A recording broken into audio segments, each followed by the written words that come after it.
We will call the Joint Budget and Finance Committee meeting and Committee of the Whole meeting to order. It is Monday, February 12th, 2024, and the time is 3:37 p.m. Councilors, have you had a chance to look at the minutes from the last meeting? Is there a motion for approval? Second. All in favor, say aye. Aye. Aye. The minutes from the last meeting have passed. Next is consideration of the consent agenda. Councilors, do you have any items you would like to place on consent? Yes, yes, ma'am. Councilor Abbott? Starting on page 2, items 6 and 7. On page 3, items 8 and 9. Page 4, items 10 and 11. Page 5, items 12 and 13. Page 6, item 14. Page 7, item 16. Page 8, items 19 and 20. Page 9, items 21, 22. Page 10, item 25. And that's all. Madam Pro Tem, do you have any items you'd like to place on consent? I don't have any other items. Okay, so it's, I'm sorry. Madam Chair. Yes. Madam Chair, before you carry the motion on the consent items, there's a correction to item number 23.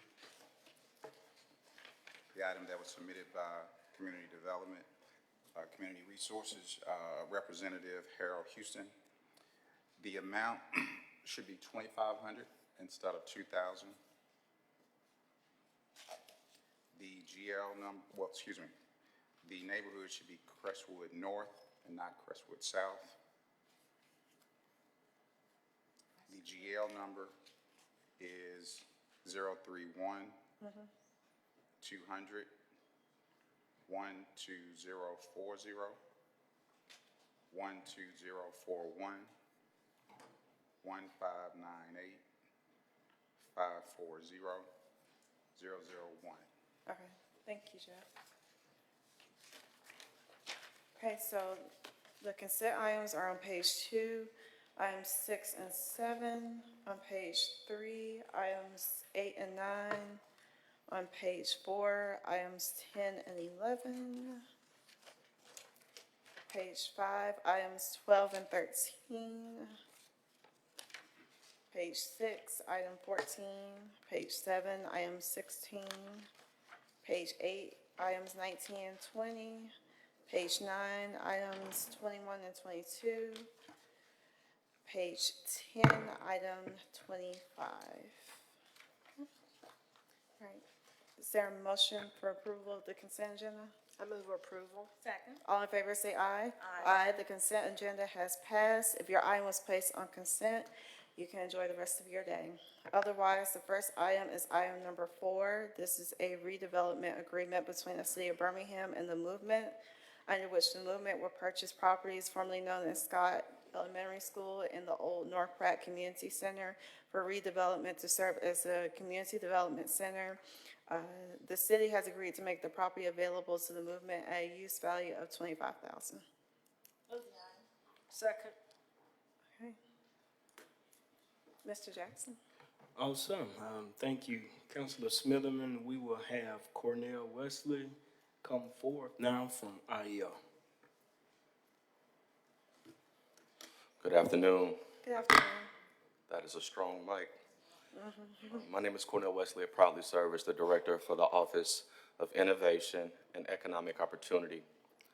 The Movement's Center's plan is to create a development center in the Pratt, North Pratt, Smithfield Estates, Southampton, Sandusky, Forestdale, and parts of unincorporated Jefferson County areas. This is an exciting opportunity for the community. With a valued fellowship of over 1.2 million and 4.5 additional acres of undeveloped property, this organization is prepared to not only have sustainability given their own resources, but to also invest between $1.2 million to $2.5 million in renovation costs. The renovated center will bring several benefits to the community, including a fully functioning staffed community health clinic, an economic center providing financial literacy and banking services, a business incubator and accelerator to support entrepreneurs and small business owners, and an education center offering their Excellence in Education program. To protect the city's interests, a development agreement has been put in place. This agreement includes a due diligence period, termination clauses, and additional protections regarding the use of the property. It is important to note that this site was approved last year with a different acquiring party at the price point of $30,000. This request is to, at the amount of $25,000 is to account for the continued depreciation and damage to the site. The appraised value is approximately $167,000. This site is located on a main thoroughfare and will serve as an economic anchor to that corridor of our city. I am joined today by Pastor Chris Erskine, who can answer any more specific questions to the project. Yes, Pastor, if you can come up, state your name and address. I'm Chris Erskine, Senior Pastor and Servant Leader of the Movement Fellowship Church, 1140 Pratt Highway in the city of Birmingham. Okay, can you tell us a little bit more about your plans for the Sure. development center? I'm a long distance and long-term resident of Pratt. I grew up in Pratt. My family has roots there and still have roots there from the late 70s. My mother and aunt graduated both from Western Olin High School. My uncles and relatives have graduated from Jackson Olin. So we are invested into the community for multiple generations. Unfortunately, my mother decided to take a great job at the VA hospital in Tuskegee, so I didn't get to have the pedigree of Jackson Olin, but still my roots are here. I've pastored in North Birmingham, I pastored in Houston, Texas, and returned to Birmingham in 2014 from Harlem, New York, because of my love for Birmingham and my love for Pratt City. I did not attend Scott School. I do have parishioners who did, and they are equally excited about seeing this property redeveloped as well as serving the community like it did 1949 up through the present day. Lastly, I'll say this. I attended Pratt School, which was burned down by vagrants and those who were addicted to substance abuse. The last thing we want to see in our community is another building that's dilapidated where vagrants are in it now, and this building becomes an eyesore even more because it is burned to the ground because of individuals who are trying to come out of the weather and those who are on substance abuse. So with the health facility, it will service individuals with no insurance. There'll be a flat rate of $20 to $25 for a medical doctor who is not only connected to our church, but who has closed her private practice to lead this health community clinic.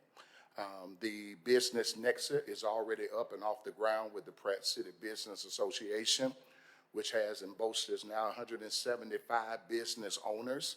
We had a mixer about a month ago, and at that mixer, individuals voiced their approval as well as their commitment to this project. The Learning Center has been going on at our church for the past 4 years. So all of these projects are not new. We're just converting them all to this site. We have community partners, the Bush Hills Group, who just recently acquired Wilson School and renovated it, are somewhat of mentors to us in this process. They've offered a lot of their resources to us. We have contractors who are on board to come in and do a lot of this work pro bono for us, as well as architects as well.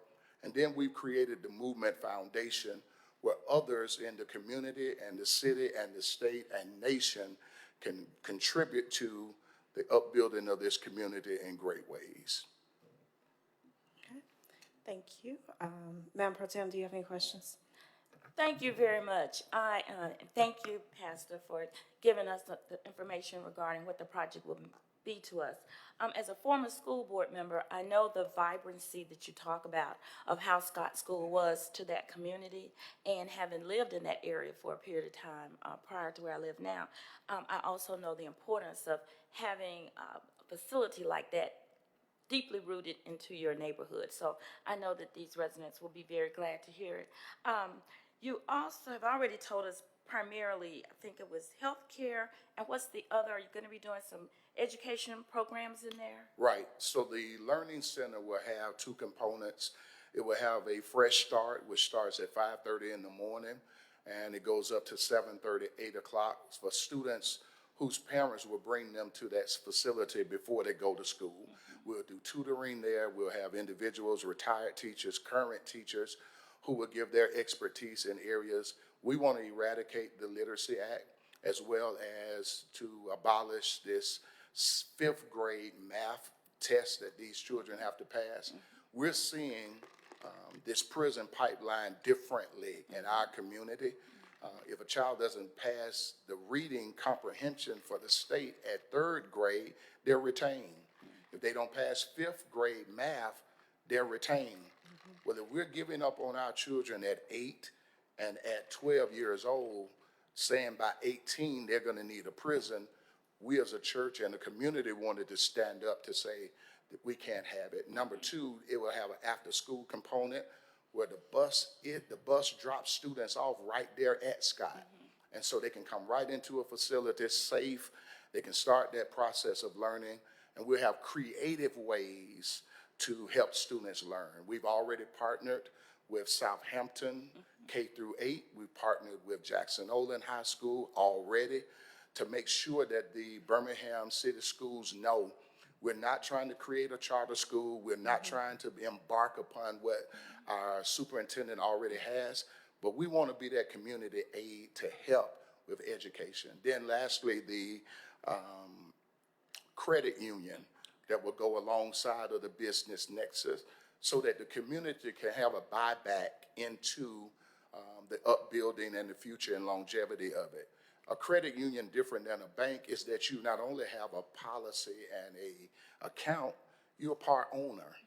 And we want our residents in Pratt City and in D9 to have a sense of loyalty again. We've seen it through the years, and we know it can be built back. Perfect. And for you, thank you for that additional information, Mr. Wesley. I know that this project was, or this facility, this building, was brought to us a while back with other investors who wanted to use the building. And then you said that was, at that time, there was a $30,000 Yes, bill. ma'am. So could you tell us the condition or maybe the deterioration we've seen over that period of time? Yes, ma'am. We can say that we get consistent calls even from Pastor Erskine around the attempt break-ins and securing the site. And so what we know, like some of the other sites that the city owns in our community, that where there is a lack of a presence, there it invites those who may not have the best vision for that site. And so we are excited about this opportunity.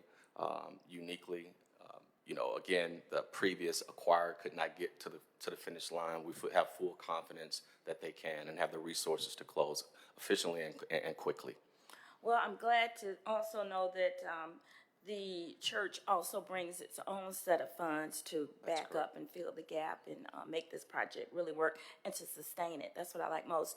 As someone who lives in a neighborhood that has a school that is boarded up and closed, I can tell you I'm very excited to see something of this magnitude come for this particular building, because most of the people that want to buy the school in my neighborhood, they're not trying to turn it into something like this, and hasn't been that feasible for the residents to want, what most people want to put in there. So I applaud your church and your parishioners for wanting to do this. Thank you. Those are my only questions. Okay, Councilor Abbott? Thank you, Madam Chairman. Well, I want to come too. I mean, this sounds very impressive, and I was interested in the appraised value, which is really not much. But I wanted to ask about your funding. I know Mr. Wesley said were going to put between 1.2 and 2.5 million into the facility, which it sounds like it needs. But I wanted to find out, is that funding that you already have gathered together, or are you having to go out and get a loan, or how are y'all funding the renovation? Councilor Abbott, what's unique for us is our church is ultra progressive. We entered our current location, 1140 Pratt Highway. We entered that project in 2019. It was the old Sandusky Church of Christ. It was dilapidated but usable. And in 2 years, that value went from $375,000 to 1.4 million. And so we are less than 6 months. This October, we'll burn the mortgage on our church. We won't have a debt. And so the monies that we were using to build up our church campus can now be directed to this campus, as well as that Movement Foundation already has donors ready to give to this project, as well as corporations who will not give dollars, but they'll give sweat equity. They'll come in, they'll renovate parts of the building if we purchase the material, and we will partner with them, whether that is a class. We're also partnering with some of the local universities and colleges, especially Lawson State and their welding program. That's been a project of ours for so many years, that we want to bring the universities to the neighborhood, because a lot of our people cannot get from even Pratt City to Fairfield or to Lawson State. Well, that's great. I think that this is one of the better projects that I've heard in recent times. In fact, I think this is probably the best. Bless you. And it seems that y'all have thought of everything, and then you funded it. You know, a lot of people come to the city with their hand out. You know, I have this great idea, and why don't y'all pay for it? And you're not doing that, and I appreciate that. And I think that the $25,000 price of the Scott School is probably reasonable, considering the condition it's in. The last time I was there, it was full of kids, so that's been a little bit. But I thank you for this project, and I know you said that there were termination clauses in the agreement, and you know, I have a feeling we won't need them. So do I. Thank you. We never want to need them. Thank you, Madam Chairman. Okay, Mr. President, do you have any questions? It's just, can you remind me what the acreage on the property is? I'm sorry? The acreage? Ooh, the acreage, don't remember offhand. It's about 3 to 4 acres. Okay. I thought Thank you you. said 4.5. 4.5? Yeah. 4.5? The acres, is it 4.5? Yes. It's 4.5. Okay, That's correct. is that all, Mr. President? I'm good. Okay, you're good. Councilor Tate, do you have any questions? You're good? Okay. Well, I don't have any questions. I'm excited to see this redevelopment in this community is much needed, so. Okay, there's been a motion and a second. All in favor say aye. Aye. That item passes. Thank you. Good luck. Next item is, if I can get it. 5. Item number 5, oh, this little stapler, and this is, the execute and deliver an agreement with Jupiter and Myrtle LLC to provide professional consulting services to the city and provide a set of plans, strategies, and recommendations to address homelessness and homeless prevention services for a period not to exceed 1 year and an amount not to exceed $85,000. Okay, Move the item. Second. Thank you, Madam Chair. We will have Elena Melton come up now and speak on this item.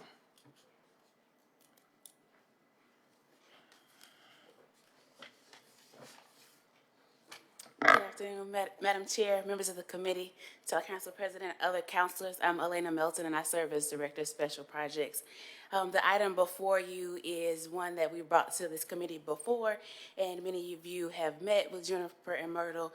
Just to reiterate, the goals of this partnership would be to increase capacity, right? So we're in the neighborhoods. We all know many of the concerns of your district around the unsheltered population. So we've engaged them to particularly not create a strategic plan, right? Not to reinvent the wheel, but to take what we already have and create a new, our current plan up to date and an implementation guide, a work product very similar to what you've been emailed or you have in front of you.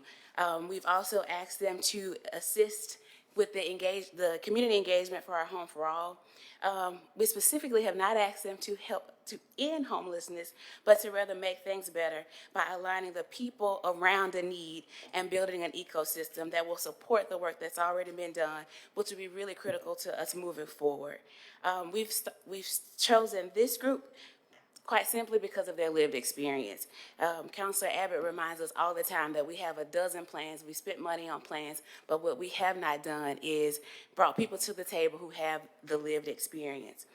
They've done a considerable amount of work with vulnerable populations already, particularly around food insecurity and healthcare, which will allow them to look at how things are connected or maybe how they're not. This will be really important as we bring all of the stakeholders around the city together and be intentional in how we serve those, both our residents and address those, our growing homeless concerns. I have Juniper and Myrtle here, Ariel and Mariah Towner, if you have any additional questions. Okay. Y'all can come forward. Can I ask a question while they're Yes. coming? I wanted to ask you, you said that they were going to not do another strategic plan, but this says they're going to develop a set of plans, strategies, and recommendations to address homelessness. So how is that different from a strategic plan? And are we building on the 10-year plan to prevent homelessness that was passed during Dr. Kincaid's term as mayor? Exactly. So we've already started beginning the work between our office, community development, and even incorporated our continuum of care, One Roof. We've been meeting and we've built out kind of a backbone using the 10-year plan, some other documents that have been produced over the past several years, including the federal government's plan to address homelessness. So we do have a little bit of a working document, a little bit of a head start that we can pass off, but we want to take that, combine that with the other programming that we already have, and make one concise document that will be both a strategic plan and an implementation guide, so where we want to go and how we'll get there. Okay, so that will be the ultimate goal, and who in the administration is charged with actually doing something with the plan that Juniper and Myrtle pulled together? So we've been working quite cross-collaboratively. It's been the mayor's office, again, community development, who has held a lot of this on their own, Home for All and so many other initiatives, our grants and whatnot. But there's a part for PEP, quite frankly, there's a part for our police department, BDOT. And so we've all already been meeting regularly, so it will fall upon all of us. And we absolutely plan on counting on the council to help us move this forward, because the issues are very much alive and well in your districts, and we can't do it without doing it in partnership with you all. Yes, I wish Councilor Hoyt was here to give my district full credit for having lots and lots of homelessness in it, but he's not here, so I'll have to just bring it to your attention that, you know, the district that always used to get everything, well, we got the homelessness problem too. So I have lots of constituents who are very, very, very, very, very interested in this. And I was here for the 10-year plan revelation. And you know what happened? Nothing. Pretty much nothing. So it's a great plan, but I'm really raring to hear how we're going to make this something instead of nothing. Yes, ma'am. Thank you. Okay, thank you. Madam Pro Tem, do you have anything before Jupiter and Myrtle come up? No, I'll let them go ahead and give us a description of what they'll be doing. Okay, yes, ma'am. Y'all can come up. State your name and address and any additional information you want us to have. Hello, good afternoon. Thank you for your time today. My name is Ariel Towner. This is Mariah Towner. Our address is, we are both co-founders and co-owners of Juniper and Myrtle LLC. Our address is 1821 11th Avenue South, number 550161, Birmingham, Alabama 35255. Thank you so much for your time. For the work that we are planning to do, we have been in conversation with Elena for quite some time, and I think that really the impetus starts with why we ended up here in Birmingham. We felt like there was a calling to the city. This place is special. We believe that the people make this place special.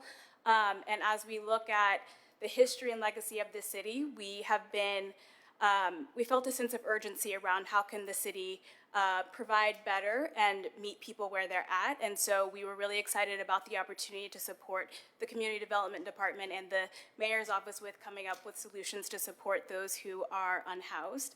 And so for us, we have spent a bunch of work and time in healthcare and food access and serving vulnerable populations and telling the stories of those that often go untold, as well as having personal lived experience being homeless. And I think for us, when we look at the city of Birmingham, and when you think about solutions to this, often people really focus on the crisis and people who are in crisis. And I often reflect on when my mom got laid off, if there would have been preventative resources to not send us into a two-year spiral of bouncing around places and motels and not having stable housing, how our lives would have been different.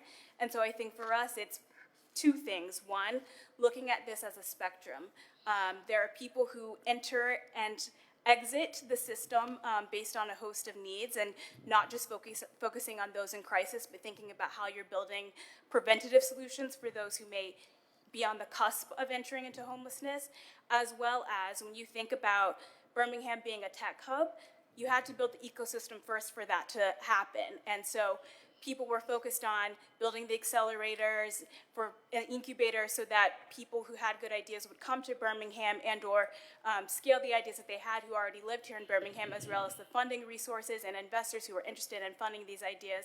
And so for us, we think about the ecosystem for supporting this work in the same way, that you need the funding mechanism, you need people aligned towards the same priorities, you need the organizations that understand what their strengths are and how they play well with others, and how you can really help people move in the same direction. And so that's what our focus is building the ecosystem to support and absorb and incubate and scale the ideas and work that is already happening in the city, because right now so much of this work is siloed. And so how do you get people working towards the same goal and in the same direction? And how do you prioritize and sequence the work so that it happens in a cohesive way? And how do you look at the system as a whole to make sure that all of the pieces are there, and where there are gaps, you're building capacity to support that work? And so that's what we're excited about doing here with you all and with other stakeholders involved. Thank you.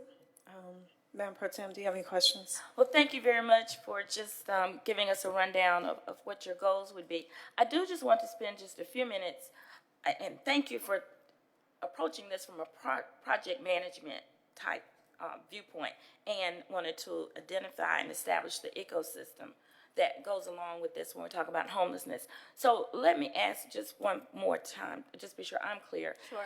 What the end product will be. I know you were basing some of this on a project that was started some time ago, and I know in 10 years or how long that's been, obviously this is different than what it was when it was first established. So you're not planning to reinvent the wheel, but just tell me a little bit about how you're going to utilize that information and building these ecosystems and how to get us an end product.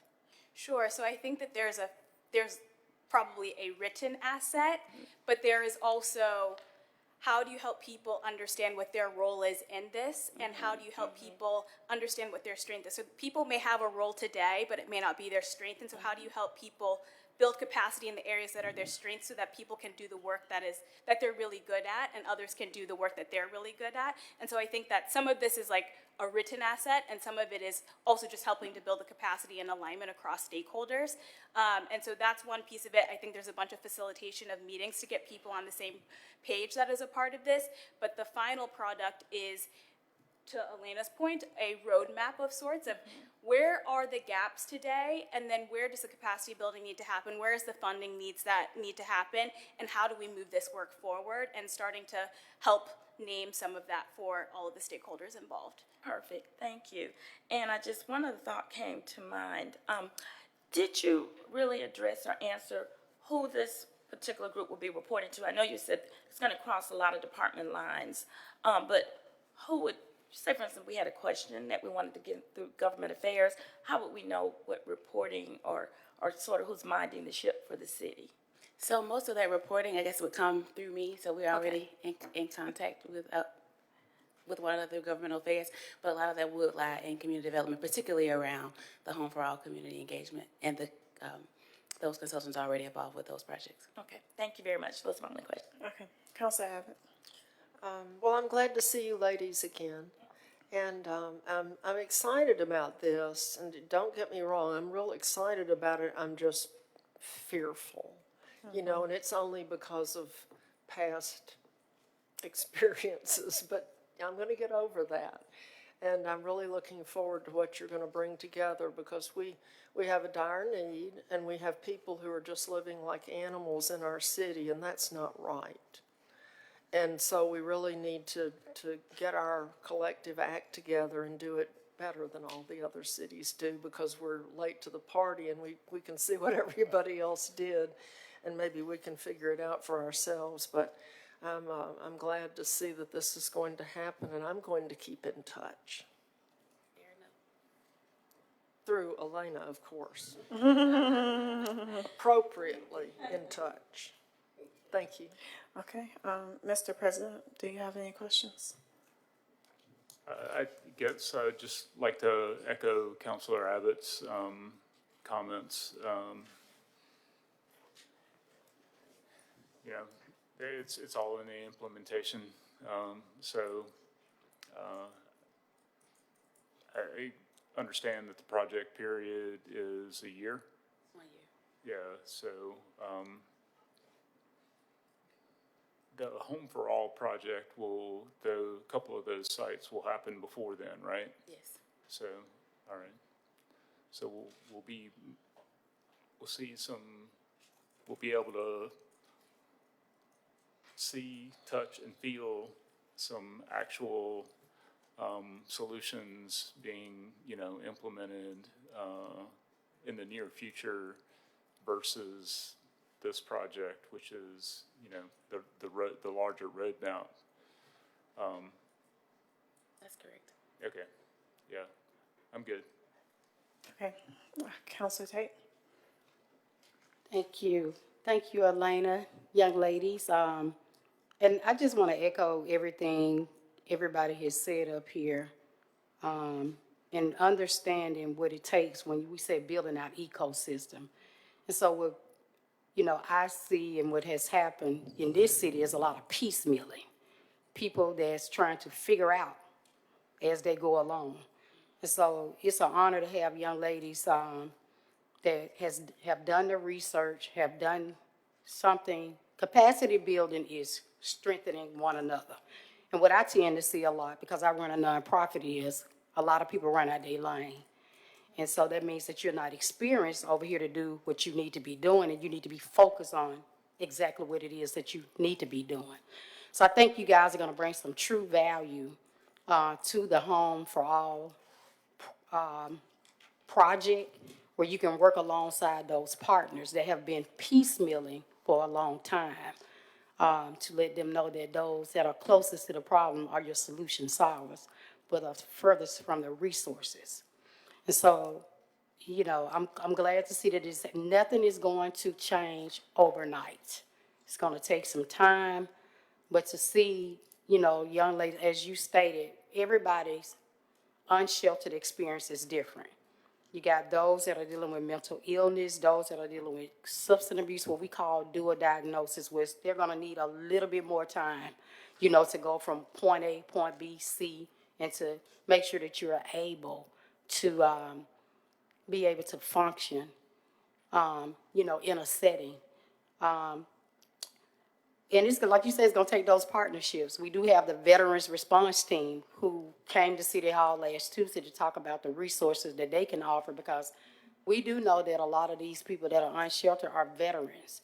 And so I was glad to hear when myself and Madam Pro Tem was in Montgomery to hear state officials talk about mental illness And why are we locking up people with mental illness and substance abuse issues when we need to be helping those? Because I know that our jail system has blown out the ceiling, and the United States has the highest incarceration rate in the nation. And so we really need to be thinking about how do we shift that? And shifting that is doing what you ladies are saying, building out an ecosystem, partners, and coming, number one is quit working in silos. We gotta quit doing that. So I think you guys are doing a great job, and the asset that you will be bringing to this project is gonna be a great asset. And Ms. Milton, thank you for all the hard work that you're doing. I know me and Madam Pro Tem had the opportunity to talk to Executive Director of the Pardon and Parole Board, Cam Ward, who happens to be a great friend of mine. And so what does that look like with reentry, people coming back into Jefferson County? Because most people don't believe that. The prison population in Alabama, the people are from Jefferson County. And so a lot of people come to Jefferson County because they think a lot of resources are here. But we got to make sure that we got to get everybody that are offering services stay in their lane, just like you said, and with the help of your research and your data-driven analysis that you can guide people and help people scale up and build their capacity. Because people don't even realize when you build your capacity up, your funding goes up. And so I appreciate you guys. Thank you so much. Okay, thank you for that insight. I guess my one question is, so Council Abbott and I had a meeting with, was it Block by Block? They're kind of the ones who run CAPS. How will you all work with them as they address the homelessness in the Switch District and 5 Point South? So because they don't have a contract, they may not be able to speak to that, but I will. I met with them the same day that you all do. So we currently do, as they run the CAPS program, and so we did talk about some possible ways to expand what they currently do. And we talked particularly about the switch, about the needs, the complaints that we're getting already in our office, the work we've already been doing with Innovation Depot, and kind of standing as a convener between Innovation Depot and Church of the Reconciler. Same with the South Side. So continuing that partnership, sometimes it's as simple as, unfortunately, identifying a person. They may call us to help with those types of things. So continuing to strengthen that relationship is going to be vitally important, as we see in those places that you named that we have a growing unsheltered population. So they will have to be bred in and able to fully understand what that means. That right now, today, they aren't aware. Okay, I would, well, if your contract is approved by the full council, I would just like an update, especially for the two of us, because it's such a big issue down there. We really want to make sure we have all hands on deck. And then I guess also making sure that they work with our, what's the new committee called, y'all? The Community Development Committee as well, because that was the whole purpose, was to have 3 counselors there to kind of be a liaison, talk about homelessness and strategic planning. So I guess I just kind of ask that you get with council more so we can get updates about it. Block by Block, also just going back to your first point, did say they were going to start giving us regular reports. So if you guys aren't on those, as we start to get them, we'll loop you in on that as well. Okay, perfect. All right. Committee members, do you have any other questions? Okay. There was a motion and a second. All in favor say aye. Aye. The item passes. Thank you. Thank you. The next item is item number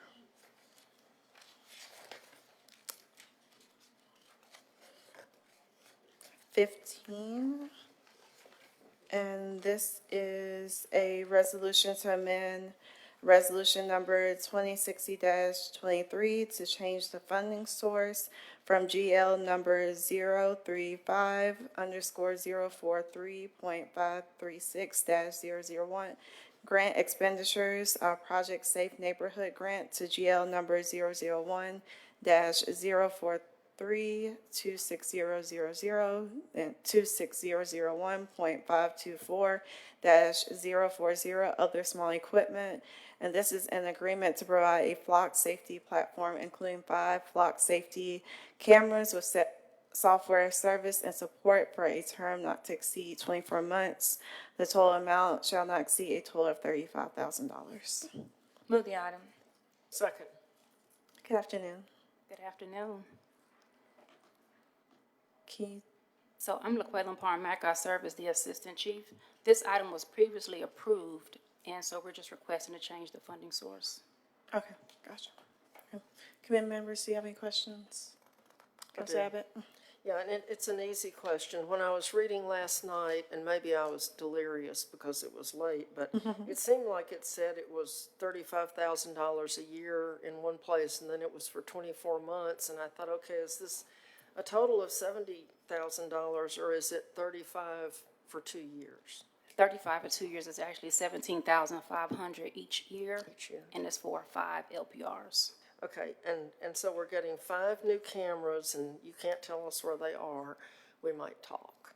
But I do want to know, are the cameras ours once we pay for them, or is this like a rental agreement? So this is a lease agreement. This is a purchase for the LPRs, and these are a little bit different. These are location flexible, so these are going to be mobile versus the existing LPRs are fixed. Oh, okay, will they be obviously mobile, or will they be where we can move them in the night when nobody's looking? Prefer not to get too much into details in Okay, regards to the okay. security plan. Well, I'm interested in security, so, and I guess this is going to go along in the grand scheme with getting all of the people who have cameras to let us use their camera work when something happens in the community. Like this is all part of the same program, and they'll be watched by the people in the real-time crime center? Yes, ma'am. Okay, good, thank you. Madam Pro Tem? Yes, thank you. Mrs. Abbott led me to another question. I did want to clarify, are these being leased or purchased? These are being purchased. Purchased, okay. And I found in the past, I know that technology changes a lot. So what will we do to sustain these? Or you think these won't cause us any problems like that? Will we have to flip them over often, or what's the shelf life, I guess, we ask of these? So it's a 24-month lease. It varies because technology, again, this is going to be the first set that we have that are actually location flexible versus the other ones are fixed. So as technology changes, our plan is to definitely leverage technology and to keep up with it. Okay, thank you very much. Yes, ma'am. Okay, thank you. Councilor Tay or Mr. President, do you have any questions? Mr. President? So you use the word lease in that last sentence. So is the software a lease, but the hardware we're actually purchasing? Correct. So we have the Flock already. We have Flock and Genetech actually. And so this is going to complement our existing assets. Okay, but it's the hardware and the accompanying support services, and that's the lease side of it. So it's the equipment and the subscription to Gotcha. be able to access. Gotcha. Thank you. Yes, sir. Councilor Tay? Yeah. Councilor Abbott? Just one more question. Okay.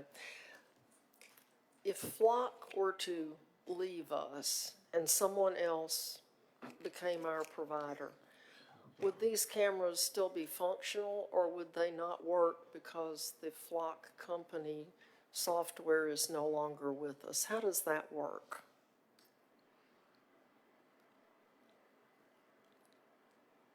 I want to answer this correctly as possible.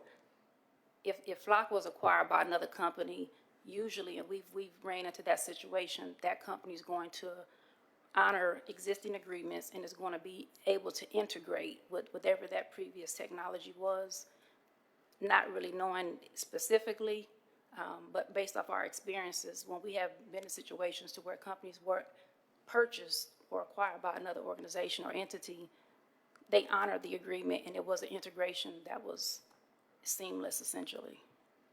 Okay, but if they went away and we still had the cameras, but we didn't have them, would our cameras be useless, or would someone else be able to pick up and run with the ball? Yes.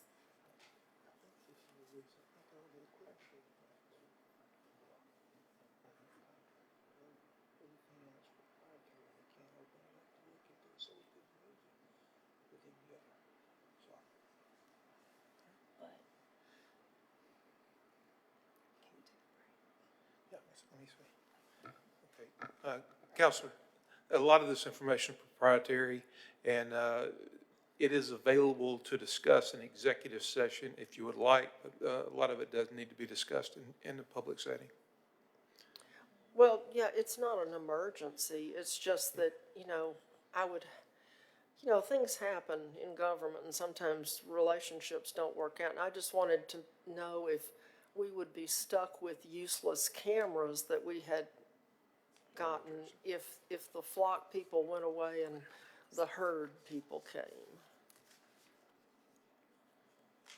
So if you'd like, we can get you more information in just a minute. Just give us a few minutes and Yeah. we can come back. Like I said, it's not an emergency. It's just a question. I don't want to take up everybody's time this afternoon, make them go into executive session. I'm just curious. Okay. We'll come up with a good answer for you and step up in just a second. It won't affect my vote. All right. Thank you. If there are any more questions, I think there was a motion and a second. All in favor say aye. Aye. Do we have a motion? No, we didn't. Okay. I make a motion, because I don't I remember. thought we did. Well, okay. Madam President, second. Okay, all in favor say aye. Aye. That item passes. Thank you, guys, and we look forward to that information as well. Thank you. I really thought we had a motion. Next item is item number 17. It's a real estate purchase and sale agreement with Positive Development, under which the city will purchase from Positive Development certain real estate consisting of a commercial building located at 735 8th Avenue West, vacant land located at 721, and vacant land located at 717 for a purchase price of $250,000. Second. Afternoon once again. Name is Cornell Wesley, proudly serve as the Director for the Office of Innovation and Economic Opportunity. I apologize, I may be a tad bit long-winded on this item. The recent announcement of the Choice Neighborhood Grant Award has caused a seismic shift in our community, with $300 million worth of leverage funds going into the Illiton, Smithfield, and Graymont communities. It is set to undergo a transformative change. This level of investment, mind you, will have ripple effects that reach far beyond just these neighborhoods, impacting our entire city. The existing ownership of the adjacent lots to the corner of 8th Avenue and the former Hong Kong seafood lot on Arkadelphia, coupled with 3 additional lots in the 900 block, with the proposed acquisition of the former College Hills grocery store, we can engage in land assembly to create an even larger impact. It is worth noting that the former McCoy Center was purchased by Danielle Hines of Creed 63, which sits across the street. That was approved by this body. What that does is solidifies an entrepreneurial presence in this corridor. This is an exciting development as it opens up opportunities for vertical or retail development on all of those parcels. We aim to work closely with community development to determine the best and highest use for each of these properties. Now, you may wonder, why would we pay above market price for this asset, which has an appraised value of approximately $174,000? There are several reasons for this decision. Firstly, the announcement of the Choice Neighborhood Award has already had a significant impact on property values within the defined footprint. Landowners understand that they hold the leverage to sell, and as a result, property values, whether perceived or real, have increased. Secondly, we are exploring numerous opportunities both within and outside of our enterprise that will further contribute to the economic impact of this investment. Simply put, the property is more valuable to the city due to our existing ownership in the area. Lastly, it is important to note that the purchase of this asset will not burden Birminghamians, as the funding source is sourced from the Federal American Rescue Plan dollars specifically allocated for site acquisition. This allows us to be aggressive in our approach without relying on local taxpayer dollars. I would also add, there are other sites in your respective districts that will undoubtedly be above market that we are also in pursuit of. In conclusion, the Choice Neighborhood Grant Award has set the stage for a remarkable transformation in our community. By strategically acquiring these lots, partnering across the enterprise, we can maximize the impact of this investment and create a thriving and vibrant environment for all. Other things to mention, prior to us putting in an offer, we conducted a grocery store study on that site, which we are happy to share with the body if appropriate. The justification for American Rescue Plan dollars is blight remediation, which is an eligible use for these resources. Of course, the byproduct of tearing down that site would be blight remediation. Those are my points. Happy to entertain any additional questions regarding the acquisition of the former College Hills grocery store site. Thank you. Council Abbott, do you have any questions? Yes, but really not very many because you were very thorough. Thank you. The College Hills grocery store, is that the one at 735 8th Avenue West? That's correct. Right there across the street from Birmingham Southern. Yeah, Caddy At that corner. Yes, ma'am. And McCoy. And so that's the one that we might demolish to remove blight and then might find a grocery store to occupy it, maybe? Well, what I can say is I don't want to get too far into the weeds around what the transactions that are pending, but we have done a grocery store study on the site, and we do know that it is a viable site for that use. Yeah, I would think so. After all, it used to be a grocery store, so I'd probably make a note. It needs to be bigger, though. Needs to be bigger, which also, to your point, makes this transaction important because we're able to assemble all the other lots that we own to have a greater marketing opportunity for a developer. Okay, well, good place to get snacks before the Classic, too. Yes, ma'am, it sure is. Thank you. Thank you. You That can was get all. there. All the cars, anyways. Madam Pro Tem? Yes, thank you very much.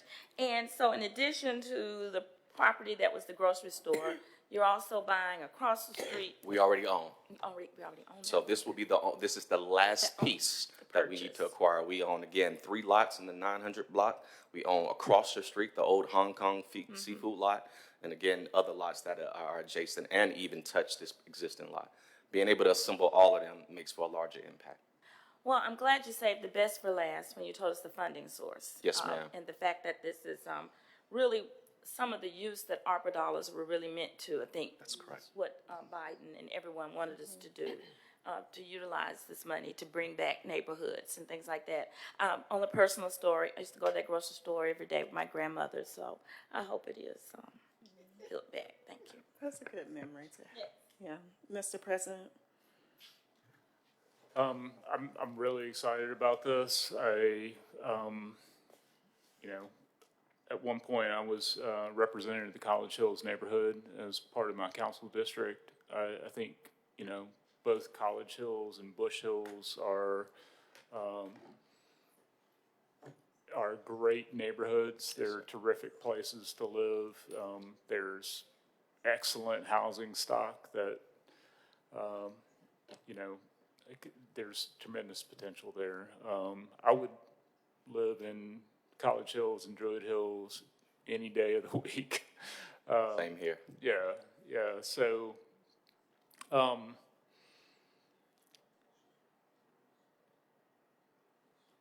I did know that we already owned that block, the 800 block of 8th Avenue West. I think that's a great, location to think about,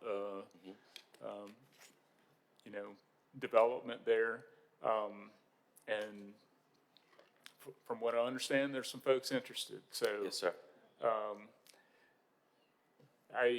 how do you see the two sides? So, Arkadelphia is a busy road.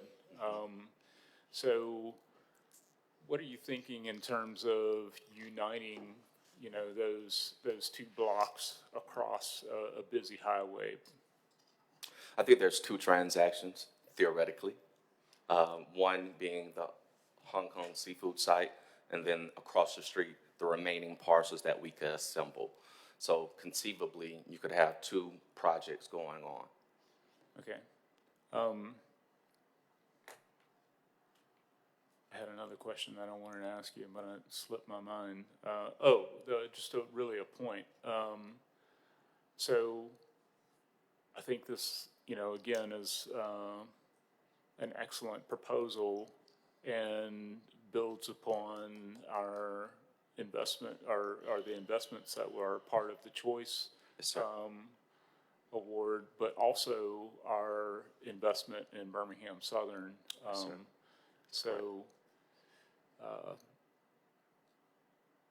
I just wanted to point out those two things of things that the city of Birmingham is doing to not only protect those communities, but really help bring those communities, help them, usher them to their fullest potential. Yes, sir. So, excited to see what might happen. Thank you, sir. Okay, Counselor Tate, do you have anything? Thank you, Counselor. Thank you for the presentation, Mr. Wesley, and I just echo everything that my colleagues have stated. Just listening to the proposal by Dr. Thomas and her team around the Choice neighborhood, and did hear about, a grocery store. I think that'll be a great impact. I don't know what the plans are, but I'm putting this little tidbit in your ear. Grocery store. Yes, ma'am. Because I think it'll be a great thing. Because when you see in these neighborhoods, you often see we call them handy packs on every block, gas station. It just tends to draw just unwanted behavior. So to see, grocery store go on that corner would be just the highlight of that community, because you got all those corridor of people, Bush Hill, Graymont, Smithfield, you got Illerton, so that can be a real game changer. And to really top it off it can be a great economic impact and a job market for those that live in those communities. So I want to pitch this. If somebody develop it, tell the developers to really think about offering employment to people that live in those communities that they're familiar with. We have a high school up the street. It can be a great after-school job. I don't know what's going to go there, but it could be, just when we think about community, how do we reimagine what community really looks like? So for community is familiarity. People that I know, the people that I see, the people that people know. And I think that'll go a long ways, even with the college, Yes, on the ma'am. hill. And I'm just excited. Thank you, Mr. Wesley. Thank you. Thank you for your support. Yeah, I'm excited about the vision for over there on the west side. Just really bringing more purpose to that area over there. So, and y'all do need a grocery store, seriously, because so much of Birmingham is a food desert. And honestly, in all seriousness, while events that go in Legion Field, if you need water or you're having like a football game, like you really do need something right there. Because I don't even think we have anything, a convenience store like that. I think you have to go all the way to West End. So, and you said the appraisal value is $974. No, the appraised value was $174,000. Oh, I missed that. Okay, 174,000. Okay, all right. Committee members, do you have any other questions? Okay. Was there a motion? There's a motion and a second. All in favor, say aye. Aye. The item passes. Thank you, Mr. Thank you. Wesley. Always. Excuse me, one. Madam Chair. Yes. We have an update for item 15, if you would like for Assistant Chief Mack to come back and share that update. Okay, what's the pleasure of the committee? You want to hear it now or at the end of the agenda? Well, she could leave if we did it now. Okay, that's fine. Thank you. She might want to do that. We're exciting, but not that exciting. Thank you. So it is the purchase of a 24-month lease. So they won't be outdated because they will be upgraded as needed throughout the lease. Okay, good. Thank you. One more question. You said something about Flock closing down shop in 2 years? No, ma'am. Now, that was my question, Oh, that was your- about what if Yeah. something happened to Flock? Okay. Do you think something will happen to Flock? I doubt it, but. Well, there's a lot going on in the tech world, so I really couldn't speak to that one. But there are a lot of there's a lot of acquisition going on in the tech world. So what would happen to that information if that happened? I can't remember if somebody asked or not. Will we All of get it is that? on like a data storage, Okay, so it's gotcha. gonna be retained for a certain amount of time. Okay, gotcha, and then it goes away. Yes, ma'am. All right, Madam Pro Tem, did you have anything? Okay, No other questions, thank you. okay, thank you. Thank you. Have a good day. Thank you, sir. Next item is item number 18. This is authorizing the mayor to expend funds and execute agreements with Steel City Creative, an amount not to exceed $5,900 for the purchase of one 6-foot 4-inch by 5-foot 4-inch and marquee sign to be installed on the public right-of-way or public property located at the corner of 40th Street Southwest and Bessemer Avenue Southwest, along with 3 A-frame boards and 36 A-frame signs. And said funds to come from the, it looks like the Raleigh neighborhood, yeah. Raleigh Neighborhood Fund.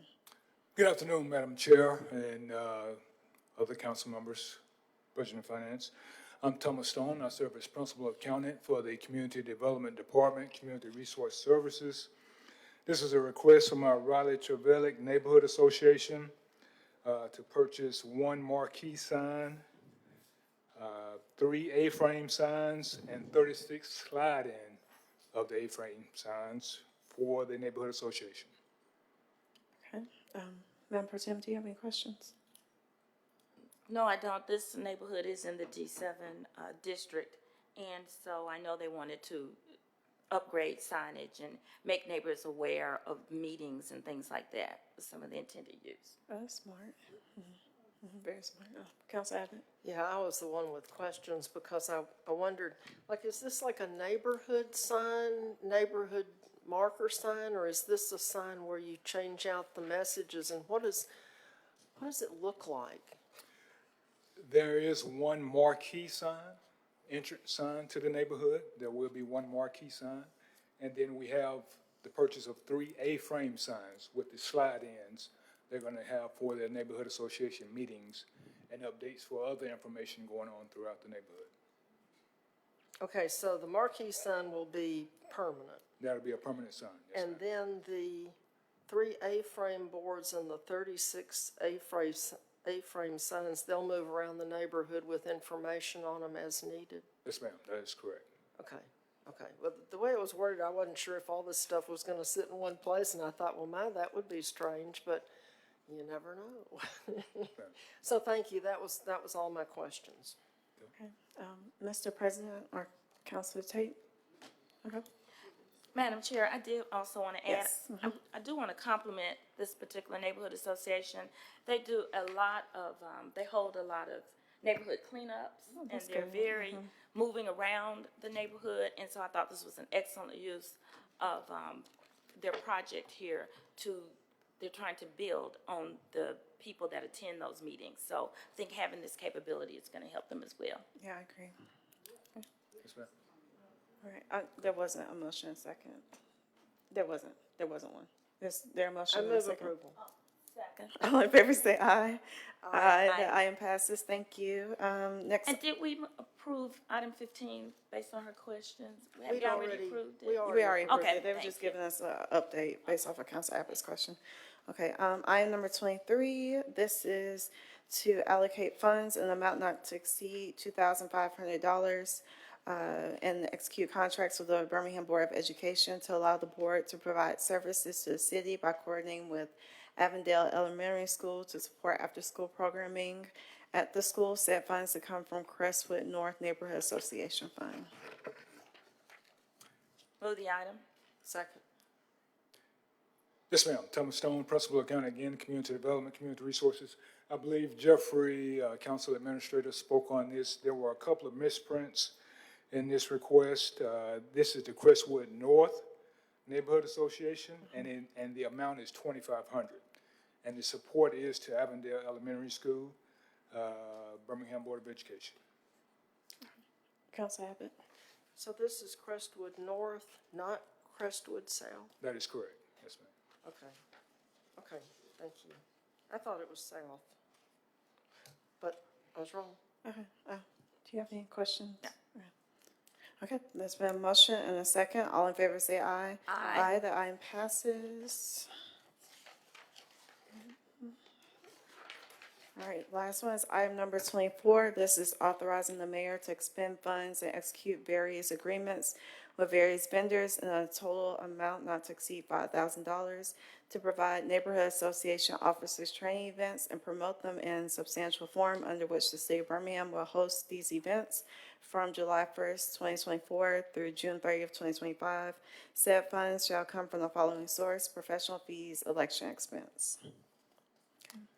Again, Thomas Stone, Principal Accountant, Community Development, Community Resources. This is a request from Community Resources in the amount of $5,000 to provide our neighborhood association officers training throughout the year. This is the funding source and the account that we use for that.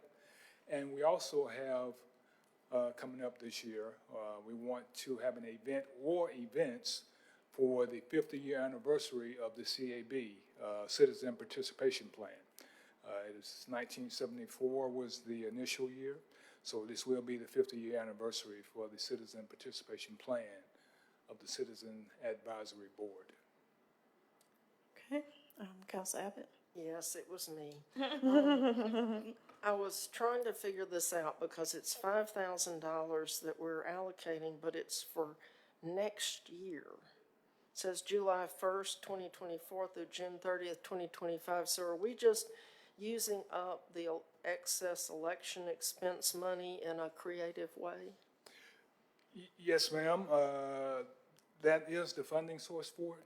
And the projecting event schedule is for the next fiscal year that is upcoming. We just wanted to be proactive in getting this passed and on the agenda and getting a resolution for it. Okay, and the question about the 50-year anniversary, would that be out of this money or some other money? It will be out of this money. So it'll be next year? Yes, ma'am. Not next fiscal year, but next budget year? Next budget year. Yes, Okay. ma'am. December 2024. Oh, okay. Well, I started attending neighborhood meetings 1 year after it was formulated, so I feel like 50 years, wow. But I'm a big admirer of the Neighborhood Association program. I know it has its issues, just like all of us do, but it is a great place for our residents to have a voice. And if we didn't have it, they wouldn't have a voice. And I'm ready for the celebration. Thank you. Yes, Madam Pro Tem? Yes, I just had a question about the training.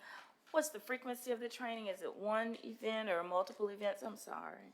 Good afternoon, Alice Williams. I serve as Deputy Director of Community Resource Services. We do have several training events scheduled for the year. We've put our calendar out.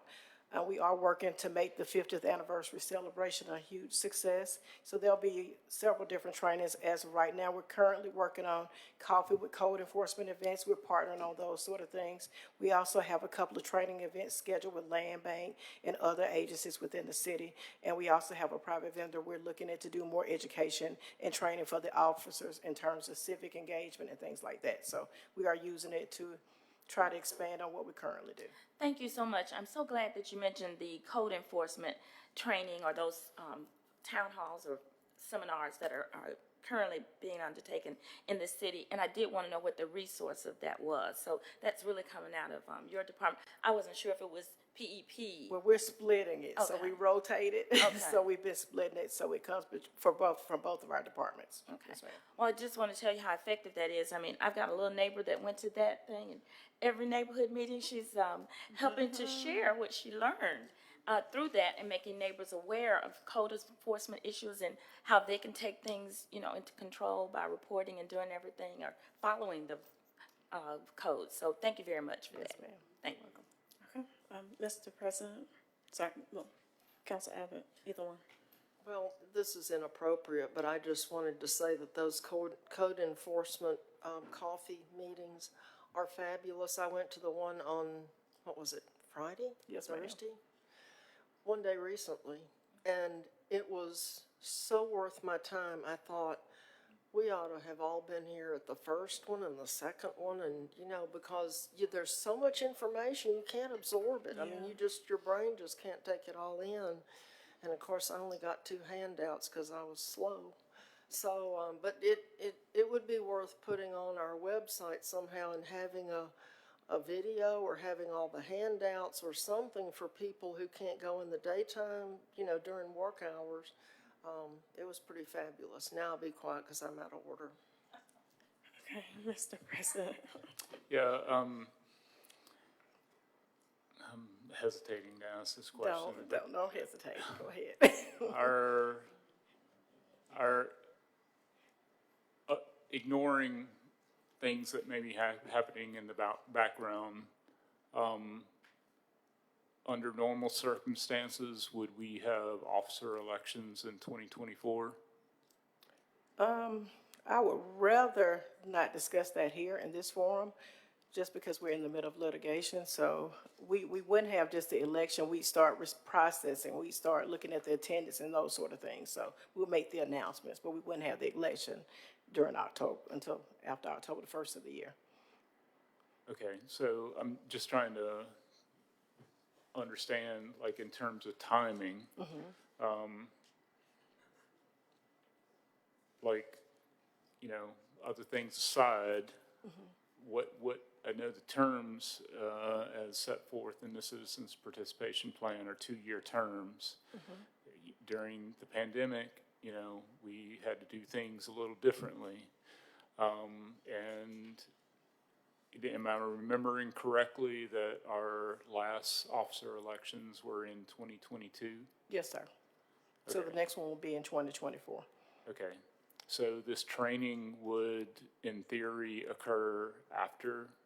No, it's continual. We have continual training. We currently have our calendar posted, so we have several trainings in between. So we have like a vision board training set up for this week and a couple others. So we have several trainings that take place during the course of the year. That does not affect that. So it will continue. Training is continual.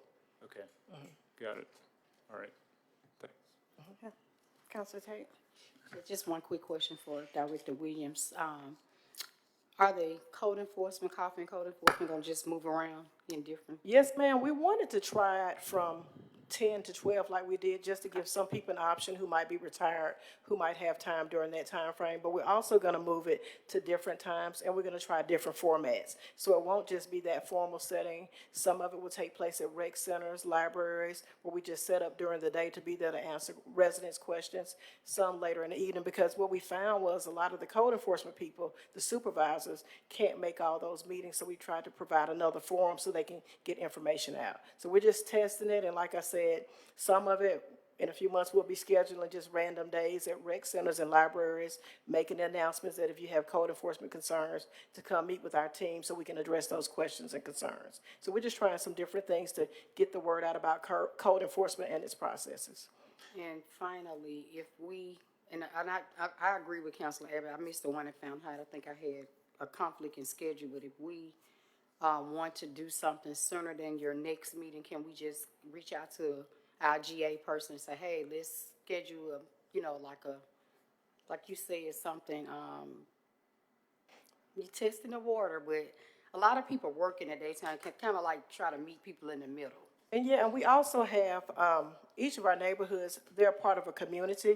So I would recommend that if you talk to your various neighborhood associations, encourage them to do a community meeting where they invite everyone in, and then we can bring those resources. We just find it difficult to bring people to the community meeting. It's like 2 or 3 people there. So we can bring the entire community together, and you want us to come and do a code enforcement, or you want us to do like we've done a BDOT one in Ensley. But we ask them to bring the community together. So in order for us to do that, because it's a better use of resources. Okay, So we'll gladly work on that if that's what you prefer. So like we did with the mayor, with the, at the Ensign Rig, all of those 6 Yes. Pratt communities. But we encourage them to invite the residents, not just the officers. This is for the community. So making sure the neighborhood understands that they should be inviting the community and not just the officers, because we want to be a resource to the entire community, not just those few people, or make sure we get that word out about the process to as many people as possible.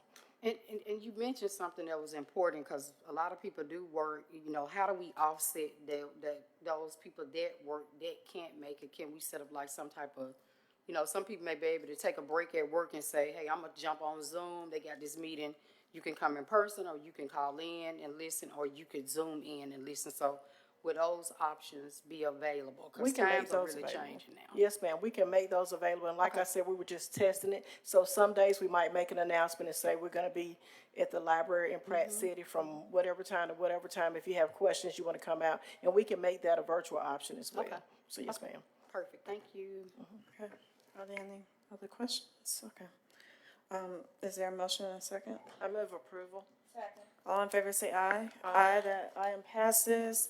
There isn't any old or new business. The next Budget and Finance meeting will be on Monday, February 26th at 3:30 PM. Is there a motion to adjourn? I move approval of adjourning. Second, all in favor say aye. Aye. Thank you, guys. Thank you.